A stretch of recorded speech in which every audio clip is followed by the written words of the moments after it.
So, I have a question for you, Chvoid Rav. It's an important question that we have had before. It comes from Chaim Yankel, who's in Yerushalayim, and he says, if the Rav could tell, what is the position, what's the inyan from a couple? How big does it have to be? What color does it have to be? What are your thoughts, please?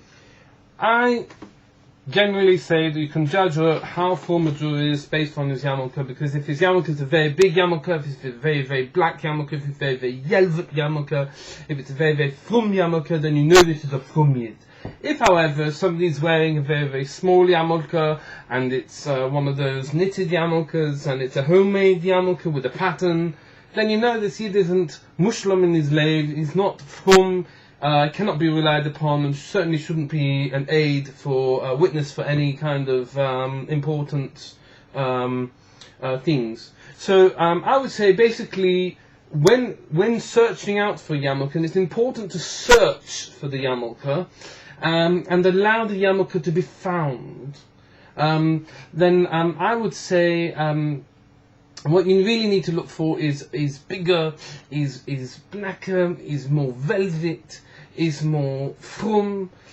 This is what the kind of yamulka that a yid really should be looking for. And any other type of yamulka is basically a not frum yamulka. And if you're basically saying you're not frum, then don't wear your frum yamulka, wear a knitted yamulka. I heard once from a Rav, in fact I think he was a Dayan, that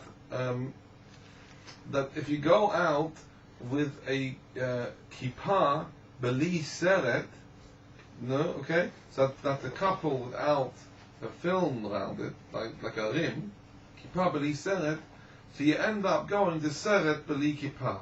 You end up going to film without a couple. I know a person who's done this. Somebody was wearing a yamulka and it didn't have around it a rim, and within a chick jack, it was going to films without. First of all, it was going to film, and then it was films without a yarmulke. This is what happens when you're not makpid, if you're not careful in the way that you wear a yarmulke. A yarmulke is for from people, in showing other people that they're from, and most importantly, showing the Eibishter is from. Otherwise, how will the Eibishter know that you're from? Now, hold on. I have a very important question.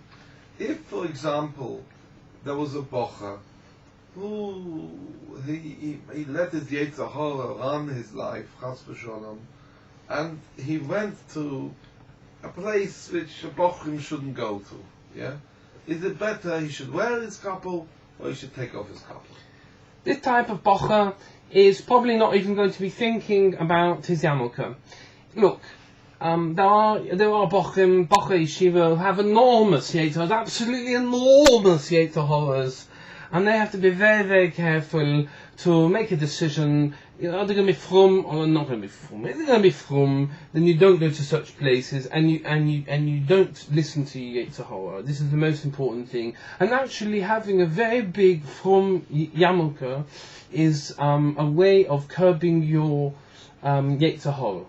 This is what was one of the things for Yetzer. I'm very, very glad you asked a shaila. It's a very, very good shaila, and I would say that it's the yamulke that prevents the Yetzer Hara from coming out. It's like a lid on the Yetzer Hara.